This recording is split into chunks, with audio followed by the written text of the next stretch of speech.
Sweetgrass. The day Cobb was released from Warkworth Penitentiary, he had walked under an ash and smoke-colored sky, knowing it could rain, but not worrying. His boots were good. His denim jacket was a little less than the weather called for, but he could get his mind off that.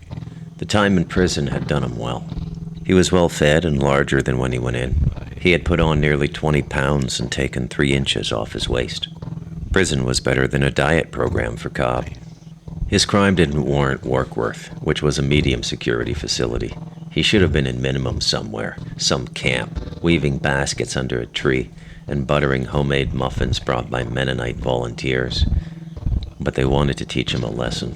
They wanted him to remember his experience. His arrest sheet was too full for their liking. Cobb was a drain on their finances, and if they truly were a compassionate society, Cobb must have become such a sad sight for them that they just had to put him away for a while, not look at him anymore. Either that, or risk breaking their compassionate hearts.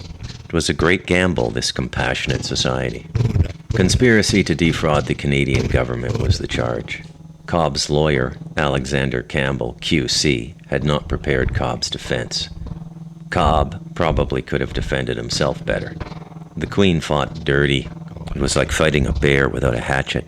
A cheap, dirty, loaded fight as far as Cobb was concerned. Her strategy was purely economic. The Queen knew the value of an embargo. With absolute control, there was no need to go to war. The Queen went after assets, froze bank accounts, and put liens on property. All the resources required to fight the Queen were taken away before the fight even began. It cost $300 an hour for Alexander Campbell, QC. Cobb had learned that the hard way. Law wasn't like any other trade in the white man's world. They kept law invisible. It was like a spirit world they consulted. They put on robes and spoke in a ritualized language. They gestured with meaning, seeming to summon unseen spirits into the brightly lit rooms with high ceilings. Alexander Campbell, QC, made a treaty with the Queen. Cobb had to do 2 years and a day because he had no more money for Alexander Campbell, QC. Cobb learned there's little difference between money and justice in the Dominion of Canada. The judge handed down the sentence. Indians went to prison like the Queen's people went to university. It was a rite of passage. A lot of Indians had to look at shadows on dark walls for years of their lives, exploring the cave of the white man's bureaucracy by the light of their spirits only. Cobb had cousins in prisons all over Quebec and Ontario, from both his mother's Ojibwa band north of Peterborough and his father's Mohawk band near Cornwall. Cobb used his time in prison well. He studied the white man's sacred books and learned how they looked into the invisible world of law for the spirit of judgment. It was from this great spirit that they took much of their counsel as a people. The charge had many sides and many forms. There were boxes and boxes of notes from RCMP officers, a lot of surveillance, and many statements from informants with whom Cobb had bartered tobacco, a commodity the Queen said she controlled. The earlier you make treaty with the Queen, the better the terms, Cobb had learned. The Queen showed mercy for cooperation. Income tax evasion was a sham. Income tax itself was a sham. The government had only mandated it during the war, brought to bolster the coffers and support the war. A white man's war in the white man's tribal motherland, Europe. It had nothing to do with Indians, and the Income Tax Act had nothing to do with Cobb. It came a few years after the Bank Act, and not many people made the connection. It was subtle. Taxes were the result of banking, the government banking, the interest on their debt. And that was the key, their debt. There were a lot of people in prison who could see this clearly, which made Cobb wonder if prison wasn't some kind of deeper education, a place where the truth could be told because there were no more illusions. Bartering was an old language for the First Peoples. In jail, Cobb realized that economics was in his blood. Trade surpluses and trade deficits, productivity indexes, gross domestic product, currency valuation, was all just barter. The white man's spirit of judgment had many words. This spirit of judgment consumed words, and it was never sated. It was a demanding spirit. It had no limit on its growth. The more it ate, the bigger it got, the further it spread. It was true that Cobb had sold cigarettes tax-free, but tobacco had always been the commodity of the North American Indian. The white man stole it from the Indian and made billions of dollars on luxury taxes and other excess taxation, they said, was to curb the healthcare spending in a socialized medical system, spending caused by smoking-related ailments. But it was a sham. It was the bankers, Cobb had learned. The bankers sent him to prison. The money the Canadian government said he defrauded was really money belonging to the banks. The government was just collecting for them. It was a system of control. The whole modern world was a system of enslavement. Cobb saw that in prison. The Creator had put mischief in the world because people were supposed to learn from mischief. Fear was the language of the Creator for people who had forgotten how to live.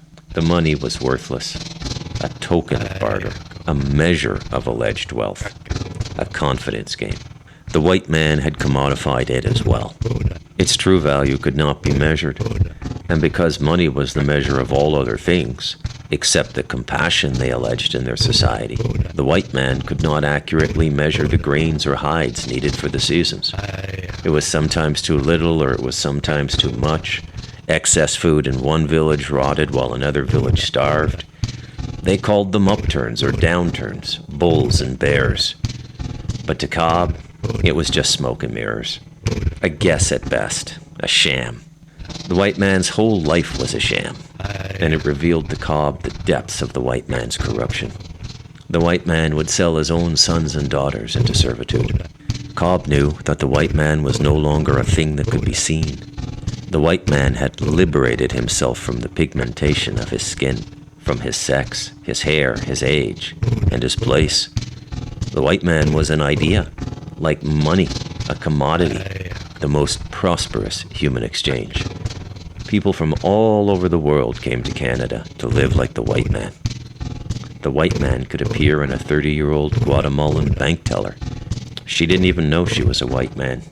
Most people who are possessed never know they're possessed. That is the power of spirits, and Cobb knew this before he went to prison. The white man's system was not to be reviled. It was to be understood. Cobb had realized that only in understanding it completely could it be beaten. And so he had set his mind to the complete understanding of the white man's system. And he soon saw that the chink in the armor was fear. The white man could not really live in the world, as the world demanded people live in it. In subservience to the Great Spirit, accepting the coming and going of prosperity, security, life itself, the white man had made contract against the Great Spirit. Tempt was the white man's prayer. Contempt. If I must die, then fuck you, the white man said to the Great Spirit. Lazarus was the hope of their fear, as was Jesus Christ. But there Cobb was, alive and well, and living in an apologetic culture that allowed Indians reserves, welfare, medical and dental care, processed food, and the right to hunt within the guidelines set out by the Ministry of Natural Resources. Cobb wanted to run in their woods, learn their ways, let the spirit of the white man into him, but only a little, as a kind of inoculation, a little bit of the disease to develop an immunity against it. He was afraid that he did not have the right to do what he wanted to do. The Mohawk and Ojibwe way was harmony with environment. If he attacked their environment, would that be a surrender to the spirit of the white man? Would it be the surrender of his free and true spirit? This he did not know, and it caused him hesitation. Cobb hated hesitation.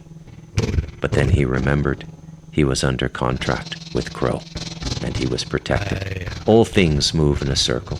All things come around to a level playing field sooner or later. The oppressed becomes the oppressor. The slave becomes the master. And then it all goes around again. When he got out, Cobb had tried hitchhiking on the highway, but he knew it was unlikely he'd get picked up. At a solid 245 pounds, and with jailhouse tattoos on his neck, a long scar down his right cheek, his raven hair braided and resting like a long horsetail on his back, he looked every bit the Mohawk warrior that was his father's heritage. The road went on for over a kilometer before it bent and disappeared. It had snaked like that for the 2 hours he had walked it. He had kept his eyes on the gravel and maintained his steady shuffle through the grey day, occasionally looking into the thick, wooded area beside the highway.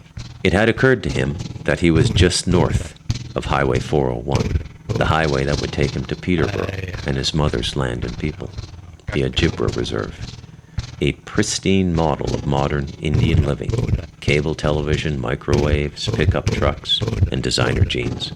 The band was well managed, and that was largely due to Cobb's grandfather, a converted Catholic who, at 88, had the mental acuity of a government auditor when it came to numbers, balancing books and allocating revenue for band expense. The band policed themselves, and when the Ontario Provincial Police did come on their land, it was only after getting the permission of Cobb's grandfather, who would meet the cruiser and escort the constables to the house they were looking for, and the Ojibwa to be questioned. His grandfather would then act as de facto counsel for the Ojibwa, offering his advice on which questions the Ojibwa should answer and which he should decline.